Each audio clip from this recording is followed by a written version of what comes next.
श्रीचंद्र भगवान की जय,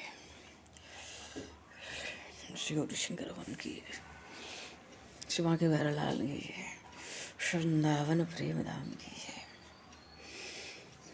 सब संतन की जय, सब भक्तन की जय, सब गुरुदेव भगवान की जय, गंगा मैया की जय, यमुना मैया की जय, सरयू मैया की जय, गौ माता की जय, तुलसी माता की जय, पृथ्वी माता की जय, काशी महारानी जय। जय श्री सीताराम, जय जय श्री राधे श्याम, नमः पार्वती पते, हर हर महादेव।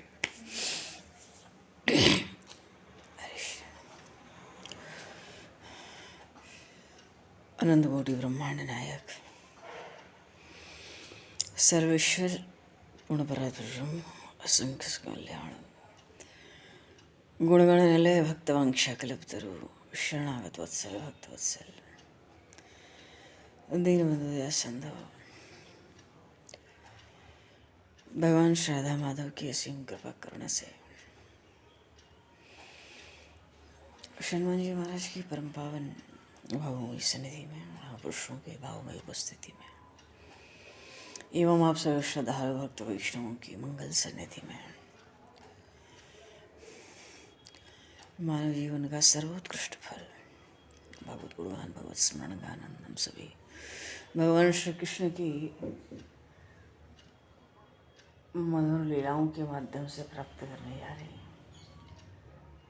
सर्वप्रथम आप सभी भक्तजनों के श्री चरणों में भगवत भाव से सादर वंदन, सादर नमन आप सभी को। जय श्री राम, जय जय श्री राधे, हरि शरण, जय श्री राम, जय सिया राम, जय जय श्री जय सिया राम, जय श्री राधे, जय सिया राम, जय श्री राधे, जय सिया राम, नहीं सत्संग शुरू है।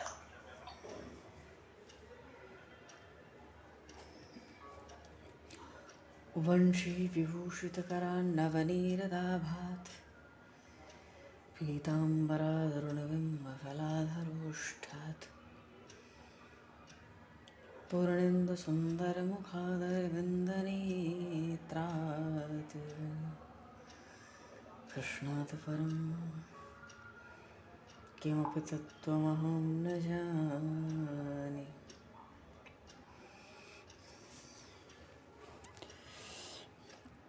कृष्णात् परं किमपि तत्त्वमहं न जाने।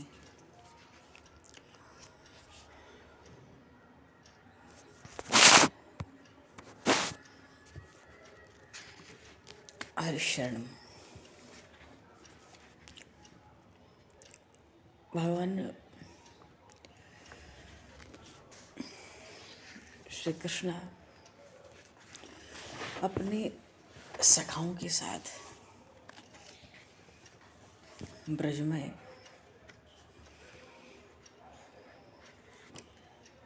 अतिशय मधुर लीलाएं तो कर ही रहे हैं। कंस के द्वारा भेजे गए उन बड़े भारी असुरों, दैत्यों, दानवों का भी विनाश करते चल रहे हैं। कारण क्या है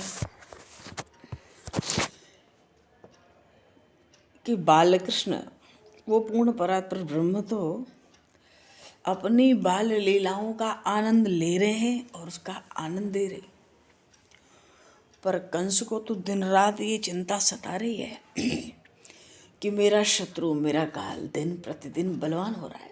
बड़ा होने का अर्थ ये बलवान हो रहा है, तो उसको यथाशीघ्र मार दिया जाए।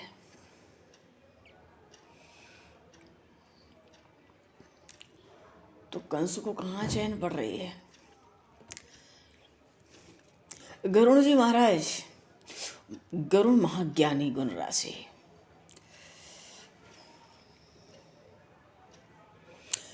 हरिसेवक अति निकट निवासी, भगवान के बड़े प्रधान पार्षद है ना हनुमान जी महाराज और गरुण जी महाराज। भगवान के वाहन हैं, महाज्ञानी, गुणों के भंडार हैं, भक्त शिरोमणि हैं, सेवा में बड़े प्रबल हैं। वो तो देखते हैं कि सारी सृष्टि उन गरुण जी के लिए तो खेलने का स्थान है ना। क्यों? अरे उनके स्वामी श्रीमन नारायण का ही तो सृजन है ये संसार। तो फिर अपने स्वामी की उस सृष्टि में अगर गरुड़ जी कुछ करना चाहें,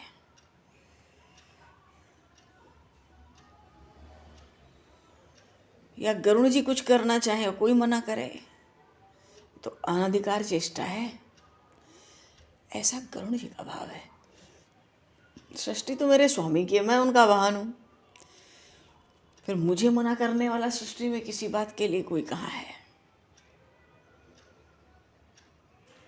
और सौभरी ऋषि थे, मुनि थे बड़े भारी, उनको अपने तप का गर्व हो गया था किसी समय।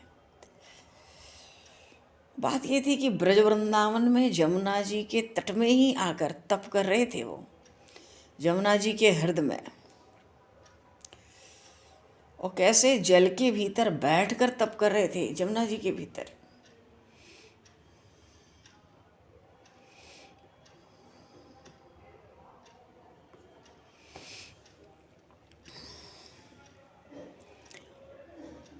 और कोई गरुड़ जी को उनसे द्वेष थोड़ा ही था।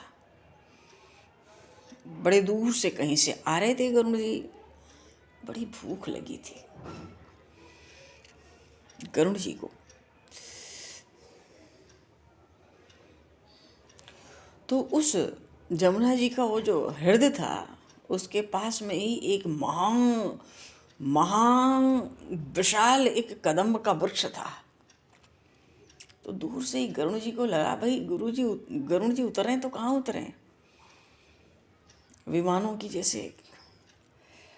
तो गरुड़ जी महाराज भी तो ठाकुर जी के विमान है, तो कहाँ उतरते? तो जो महा विशाल कदम्ब था, गरुड़ जी को लगा इसी के पास कहीं उतर जाऊं, मेरे पंखों के आवेग को, उसकी भार को ये थोड़ा सह भी सकता है। बहुत भारी कदम्ब वृक्ष था, और ये वही कदम वृक्ष था जिस पर चढ़कर भगवान ने कालिया के वध के लिए जमुना जी में छलांग लगाई थी। आज गरुड़ जी को लगता है ये जो महाकदम्ब है, ये मेरा भार कुछ सह सकता है।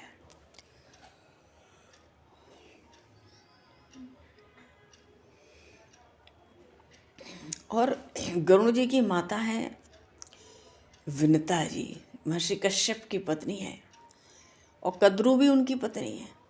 वस्तुतः अगर देखा जाए ना, तो संपूर्ण सृष्टि ही महर्षि कश्यप की संतान है। अब वो दैत्य हो चाहे राक्षस, चाहे देवता, चाहे पशु पक्षी, चाहे औषधि वनस्पतियां हों। विनता जी के पुत्र हुए अरुण और गरुण। अरुण जी भगवान सूर्य के सारथी हैं। सुबह सुबह सूर्योदय होता है, उससे पहले अरुणोदय होता है। उन अरुण जी का ऐसा प्रकाश है, लालिमा लेकर, उसके बाद सूर्योदय होता है। सुबह दो बातें होती है ना, अरुणोदय हो गया कि सूर्योदय हो गया, पहले अरुणोदय होता है। अरुण जी और गरुण जी, अरुण जी के ही पुत्र हैं जटायुराज, गिद्ध और संपाति,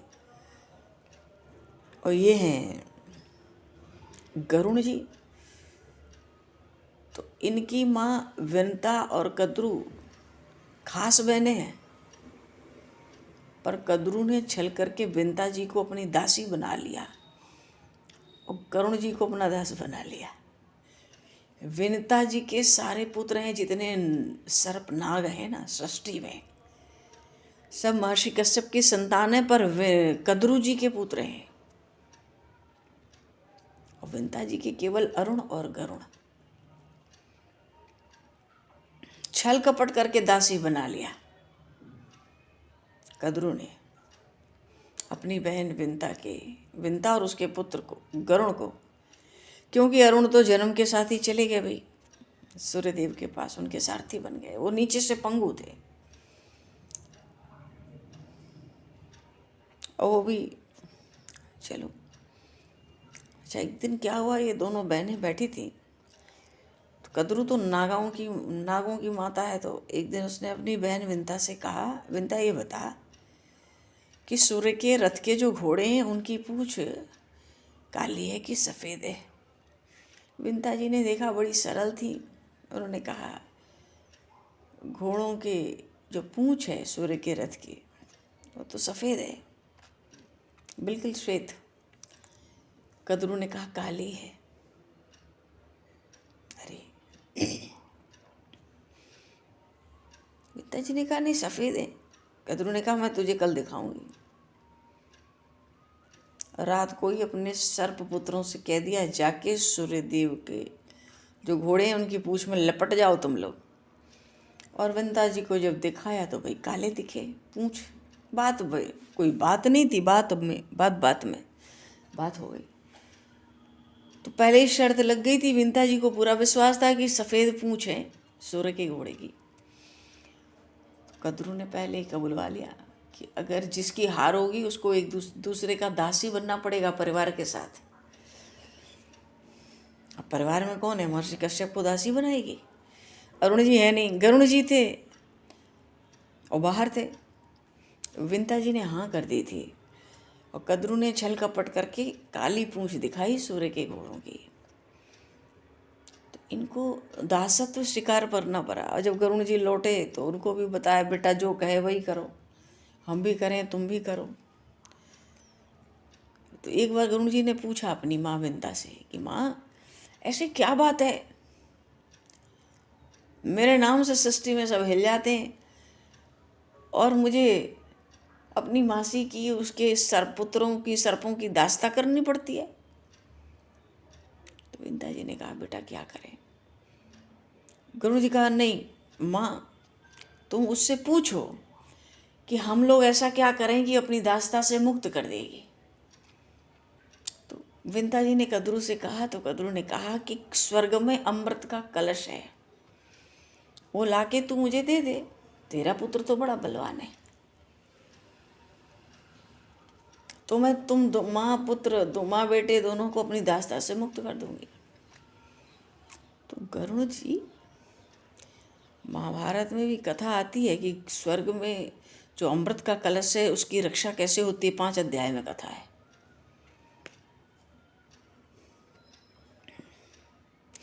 तो भाव ये है कि अपनी माता विंता को नाग माता कद्रू के दासत्व से मुक्त करने के लिए नागों के कहने से अमरावती से अमृत कलश बलपूर्वक लाए थे, हरण करके लाए थे, क्योंकि बड़ा भारी युद्ध भी छिड़ा था। करुण जी तो खुद ही सर्पों का भोजन करते हैं, वहाँ कोई विष कहाँ चलने वाला था। अरे महासर्प ही जिनके भोजन हो गरुण जी के, तो लाए और एक कुशे के ऊपर रख दिया। माँ से कहा जा अपनी बहन को बुला ला कि अमृत का कलश मेरा बेटा ला दिया है, जो करना करे, हम दोनों को तो दास्ता से मुक्त करे। विंता जी ने कद्रू के पास जाके कहा, बड़ी प्रसन्न हो गई। क्यों? उसके सारे पुत्र सर्प हैं, नाग गए, सब विष धारण करते हैं, तो अमृत से अपनी जलन बुझाना चाहते हैं। अमृत पान करके और अमर हो जाएंगे तब तो कल्पांतर तक विष उगलते रहेंगे ऐसे ही। और फिर कद्रू ये भी जानती थी कि गरुण को तो परमात्मा ने भोजन में ही सर्प दे दिए, ये तो मेरे सारे पुत्रों को खा जाएगा, तो मैं सबको पहले ही अमृत पिलवा के अमर कर दूं, कैसे खाएगा ये मेरे पुत्रों को। भीतर से तो डरती थी वो। आई पक्का कर गई कि हाँ अमृत कलश आ गया, आँख से देख गई, ऐसी सुगंधी फैल रही थी उसकी, और खुश होके गई अपने नागपुत्रों को बुलाने सबको। 6 अरब नागपुत्र उसकी की सृष्टि, उसी की संतान है, कद्रू नाग माता है। खुशी के मारे बुलाने गई, बड़ा सुख हुआ उसको। जब तक आई भैया, इंद्र तो पीछे ही लगे थे गरुण जी के, गरुण कहाँ ले जा रहा है, ये स्वर्ग की संपत्ति है, तू अपने बल का दुरुपयोग मत कर। गरुड़ जी ने कहा देखो मैं इसको पीने खाने नहीं ले जा रहा हूँ, ऐसी ऐसी बात है, मेरी माँ का दासत्व छूट जाएगा, एक बार मैं नाग माता कद्रू को ये दे दूँ, मैं इसको पीने या बांटने नहीं ले जा रहा हूँ, मैं एक बार दे दूँ तो मैं जो करना होगा कर लेना। तो इंद्र पीछे लगे थे, अभी बल में तो नहीं जीत पाए गरुड़ जी को, तो पीछे लगे थे, इस चक्कर में थे जैसे ही अवसर मिले मैं लेके भाग जाऊँ। और यही हुआ, खुशी के मारे विंता जैसे लेके आई, कलश था ही नहीं। पर हाँ, जब गरुड़ जी ने कलश रखा था तो अमृत की कुछ बूंदें वहाँ गिर गई थी, कुशे के ऊपर, दुर्वा के कुश के ऊपर। तो कद्रू जी ने सोचा कि भाई ला तो दिया है, दासत्व से मैंने मुक्त कर दिया, जवान दे दिए, तुम लोग अब जो गिरा है इसी को चाट लो। सर्प चाटने लगे। अब वही कुश था तो सबकी जीभ 2 टुकड़े हो गई, फट गई। बड़ा तीक्ष्ण होता है कुशा। तब से सर्पों की जातियों में सबकी 2 जीभ हुए, बीच से फटी रहे। शेषनाग की भी ऐसे ही है। 1000 मस्तक में 1000 जिह्वा नहीं है, 2000। अच्छा, तो अमरावती से कलश लाए थे, अमृत की कुछ बूंदें गिरी थी।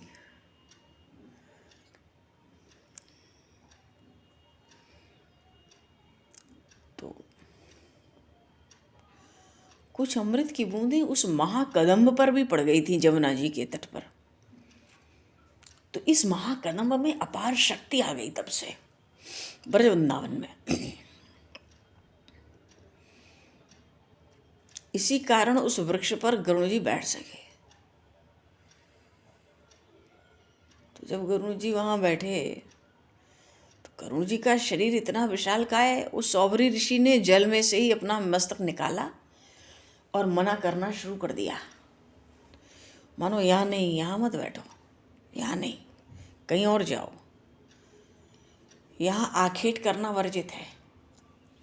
बात यह है कि वहाँ शौभरी ऋषि तपस्या कर रहे हैं जल में, जमुना जी के, और गरुड़ जी का तो भोजन ही सर्प है। तो शौभरी ऋषि सोचे होंगे ना कि ये आया है, अब सर्प खाएगा नदी में से जमुना जी के निकाल के, और मैं तपस्या कर रहा हूँ तो यह स्थान अशुद्ध कर देगा, इसलिए वो मना करते थे, यहाँ आखेट वर्जित है।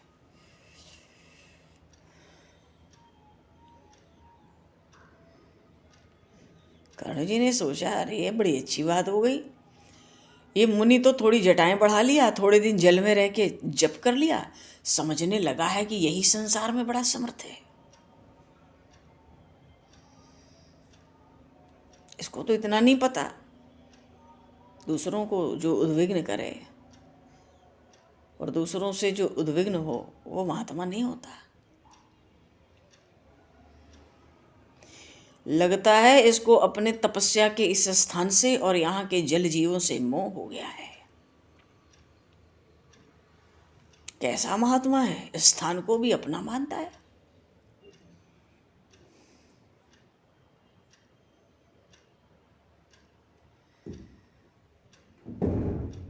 इतने में गरुड़ जी की दृष्टि में जमुना जी के अंदर कोई बहुत बड़ा मत्स्य था, उस पर गई, पकड़ा और पेट में डाल लिया।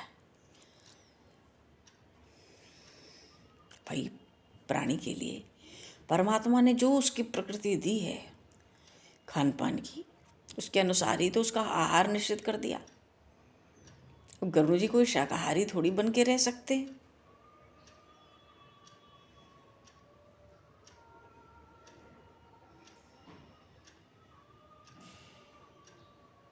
हालांकि गरुड़ जी कहीं और जाके भी पेट भर सकते थे, पर संसार में गरुड़ जी सोच रहे थे मेरे स्वामी का संसार है, ये सौभरी मुझे मना करने वाला कौन है। मानो महर्षि सौभरी ने मना किया, जल से सिर बाहर निकाला था बस, तो गरुड़ जी को थोड़ा क्रोध आया।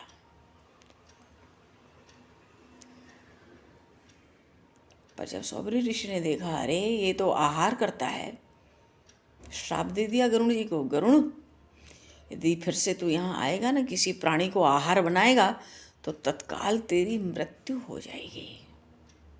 लाल लाल नेत्र हैं, क्रोध में आके महर्षि सौभरी ने भी श्राप दिया।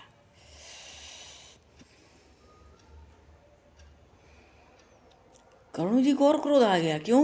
गरुड़ जी सोचते हैं अगर मैं चाहता, मैंने तो आदर से उसके शाप को स्वीकार कर लिया, क्योंकि यदि मैं चाहता तो उसी समय और भी बड़े बड़े मत्स्य मगर पकड़कर और उनको अपना आहार बनाकर मैं सिद्ध कर देता कि किसी का शाप श्री हरि के सेवक का स्पर्श करने में समर्थ नहीं है। मैं तो नारायण का सेवक हूं। अरे सेवकों पे भी कोई श्राप लगता है? पर क्या करूं, मेरे स्वामी मेरे नारायण श्री हरि तो तप का सम्मान करते हैं। तो मुझे इस शाप का सम्मान करना उचित लगता है।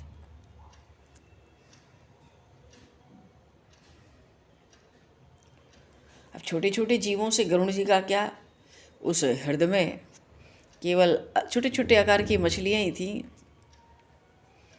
छोटे छोटे जीवों में गरुड़ जी का आहार में कोई आकर्षण नहीं है।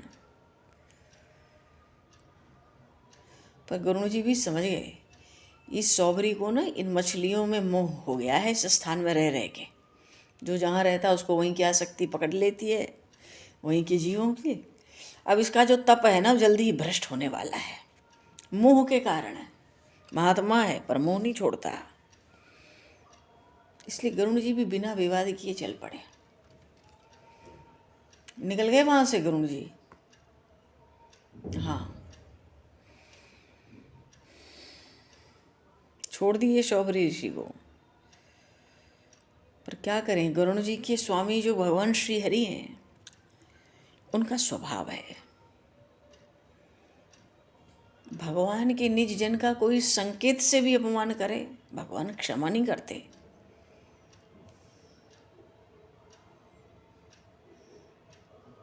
तो जिस तप के अभिमान में शौबरी ऋषि ने गरुड़ जी को श्राप दिया था, वो तप मछलियों के कारण ही नष्ट भी हो गया। मछलियां क्रीड़ा करती थी जल में,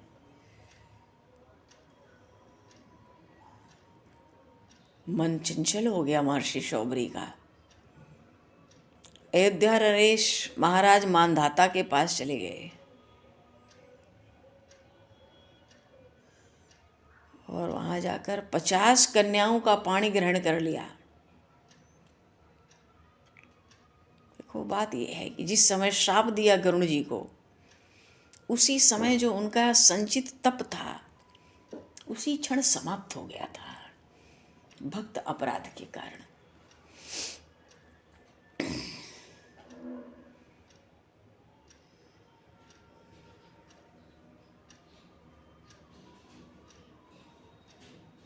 तो शौबरी ऋषि जिस हृदय में रहते थे जमुना जी के, अपनी तपस्थली मानकर वहाँ के प्राणियों की बड़ी सुरक्षा भी करते थे।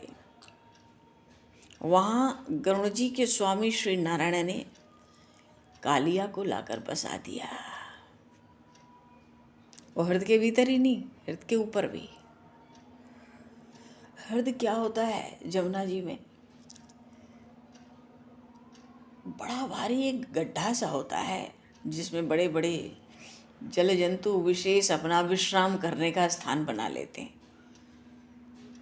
कुछ हल्का दलदल सा भी होता है, कीच भी होती है उसमें, वो बड़ा गहरा सा होता है। और उस हृदय के ऊपर बहुत से पशु पक्षी उस कालिया के मारे ऊपर से कोई उड़ भी नहीं सकता था। तो गरुड़ जी को निमित्त बनाया, वो कालिया को नारायण ने वहां बसा दिया था।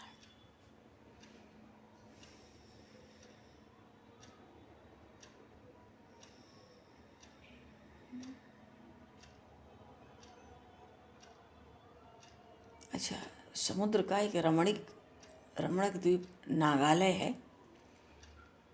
गरुड़ जी की मैया जो विंता जी हैं, उनको नागमाता कद्रू ने और नागों ने छल करके सेविका बनाया और बहुत सताया था, बहुत सताया था। तो गरुड़ जी को भी बचपन में नागों ने अपना वाहन बना के रखा था, क्योंकि दास थे। अरे दासी का पुत्र है तो दासी है। तो कद्रू के पुत्र जितने नाग है ना, गरुड़ जी को अपना वाहन बना लेते थे। इसलिए जन्मजात शत्रुता थी नागों से गरुड़ जी की, क्योंकि नागों ने वाहन बना बना के गरुड़ जी को सताया और इनकी माता को नाग माता कद्रू ने सताया। अरे इन्हीं के कहने से तो अमरावती से अमृत लाए, तब तो दासत्व से माँ के साथ मुक्त हो गए। और तभी से गरुड़ जी का सबसे प्रिय आहार हो गया नाग।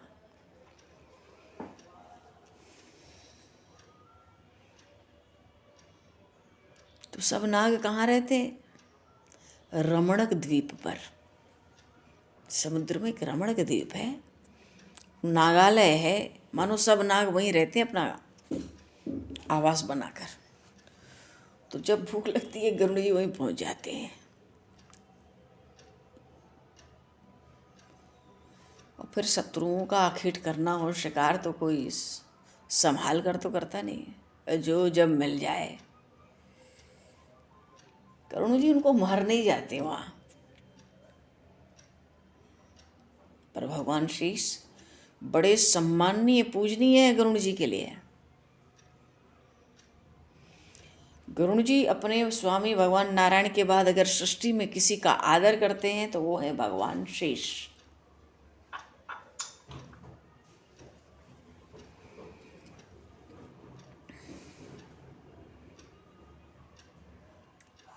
और भगवान शेष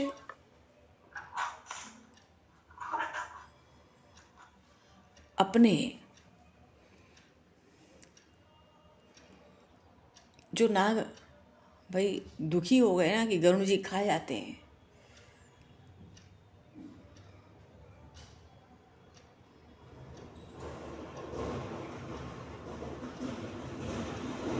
तो भगवान शेष ने सोचा नाग बड़े दुखी हैं गरुड़ से, तो भाई बीच में पड़ के इनकी संधि करा दो।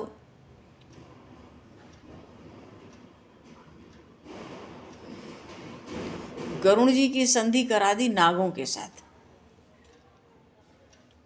तो संधि में क्या शर्त हुई कि भाई गरुड़ तुम केवल पूर्णिमा के दिन रमणक द्वीप में जाना, रोज वहां आहार करने मत जाओ। सर्प तो नाग तो तुम्हारे भय से ऐसे ही मर जा रहे हैं।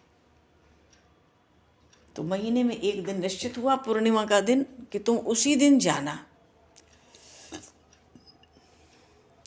और उस द्वीप में एक बड़ा भारी महावट का वृक्ष है, महावट वट वृक्ष। उसके नीचे तुम्हारे पास पहले ही बलि के लिए नाग समर्पित कर दिया जाएगा और उसको पाकर तुम संतुष्ट रहो। क्योंकि तुम जब देखो तब रमणक द्वीप पहुंच जाते हो और किसी को भी आहार बनाते हो, तो बड़ा भय हो गया है नागों को। उस भय को दूर करने के लिए अब शेष नाग हैं, तो उन्होंने ऐसी संधि करा दी गरुड़ जी के साथ नागों की। तो गरुड़ जी भी पूर्णिमा को ही जाते, और ये नहीं कि किसी को भी खा लें जब जाएं। नियम ये हो गया कि जब जाएंगे तो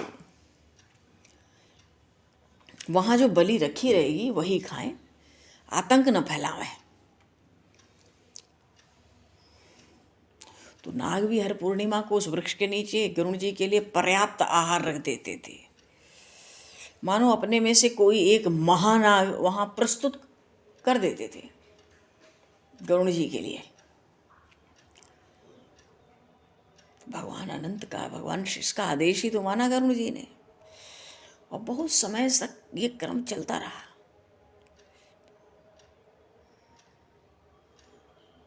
पर जब कालिया नाग का आया अवसर कि अब तुम्हारे बलि का समय है, तुमको उस महावट वृक्ष के नीचे प्रस्तुत किया जाएगा।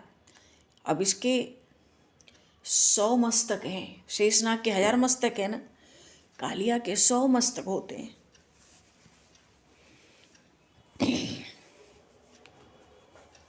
अब इसके 100 मस्तक हैं तो अभिमानी भी है, बलवान भी बहुत है। सृष्टि में 4 नाग बहुत बलवान है, सबसे ज़्यादा बलवान 4 नाग हैं। उसमें शेष नाग है तो सबसे नीचे कालिया भी है। इसके 100 मस्तक हैं, फण हैं। तो कालिया को अच्छा नहीं लगा। कालिया को अपने विष का बहुत अहंकार भी था, बल का, विष का।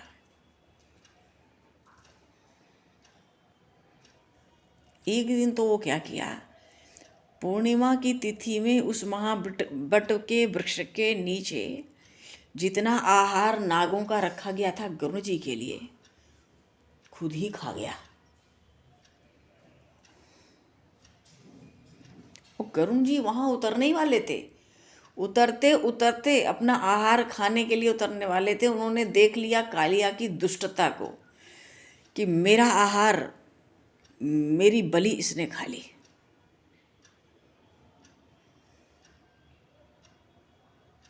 और जब भैया आकाश से गरुड़ जी उतर रहे थे, कालिया उनका भोजन कर गया। तो सारे नाग तो गरुड़ जी को देख के डर से अपने अपने बिलों में छिप गए जाके, और कालिया अपने 100 फणों को फैलाकर खड़ा हो गया, फुटकार करता हुआ।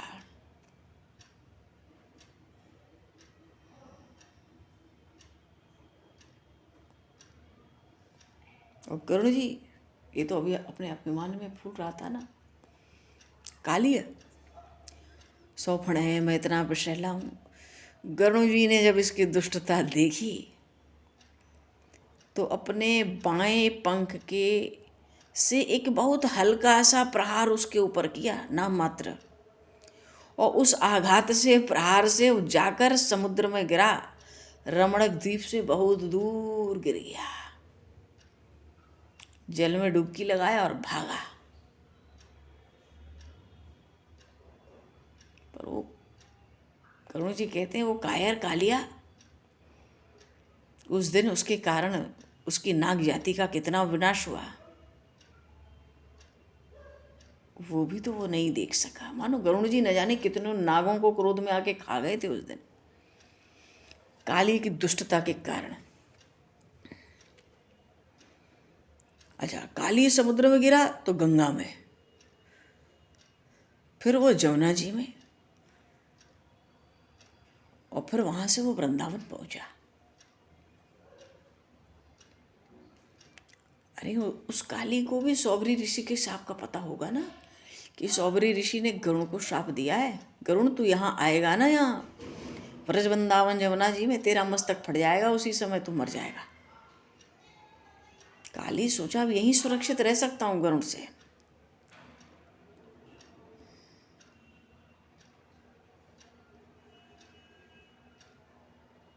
पर गरुण जी के बाएं पंख का जो हल्का सा प्रहार उस पर हुआ था, गरुण जी सोचते हैं उस आघात को कालिया कई दिनों तक, कई महीनों, वर्षों तक स्वप्न में देखता होगा। मानो कालिया इतना डर चुका था गरुण जी से, तभी तो ऐसी जगह आ गया जहाँ गरुण आ ही ना सके। जैसे किष्किंधा में ऋष्यमुख पर्वत पर सुग्रीव जी रहते थे, क्यों महर्षि मतंग का श्राप है, बाली इस पर्वत पर नहीं आएगा, आएगा तो उसका मस्तक फट जाएगा, मर जाएगा। तो बाली ऋष्यमुख पर्वत पर नहीं जाता था, तो उससे बचने के लिए सुग्रीव जी अपने 5 मंत्रियों के साथ वहीं रहते थे, वहीं पर भगवान राम से मित्रता हुई। ऐसा ही इस काली ने किया कि ब्रज वृंदावन में सौबरी ऋषि का शाप है, गरुण आएगा तो मस्तक उसका फट जाएगा। तो बस अब यहीं इसी हृदय में पड़े रहो जमुना जी के, जहाँ सौबरी ऋषि तप करते थे। अब तो वही वो गृहस्थ जैसे चक्कर में पड़ गए, महाराज मंधाता से 50 कन्याएं वर्ण कर ली। तो जो हृदय था जहाँ पर वो तप करते थे, हृदय का मतलब ही होता है दह। कुछ दलदल सी भी जगह होती है, जल भी होता है, और बड़ा गहरा होता है, बड़ा भारी गड्ढा सा होता है, उसी को दह कहते हैं। तो उसी जगह को कालिया ने अपना निवास बना लिया।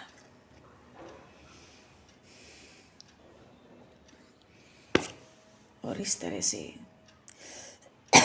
सैकड़ों फन वाला वो काली महानाग ब्रज वृंदावन में यमुना जी के हृदय में वास करने लगा। तो उस हृदय का नाम पड़ गया काली दह। काली रहता है उसमें।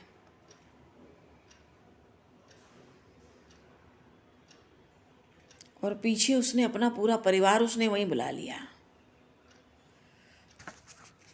इन यमुना जी, इन कालिंदी का जो सौबरी ऋषि का हृदय था जहाँ तप करते थे, उसको भगवान नारायण ने काली हृदय, काली दह बना दिया। पूरा परिवार लेके वहां वो रहने लगा।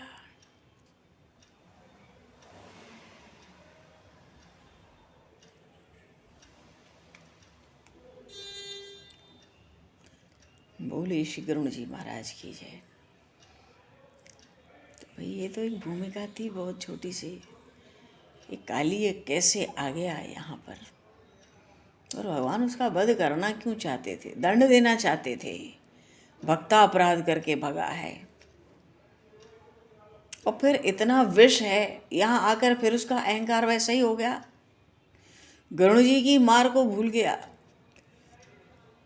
समय के साथ, और अपना विष यमुना जी में फैलाने लगा था, भीतर बाहर के प्राणियों को कष्ट पहुंचाने लगा था। एक काली है, बड़ी सुंदर लीला है। अब आगे काली वध की लीला है।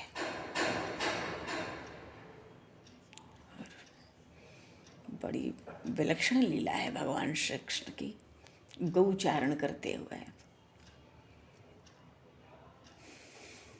पर भगवान समय को तो दृष्टिगत करते हुए बोलिए श्री बालकृष्ण लाल की जय, श्री राम राजा सरकार की जय,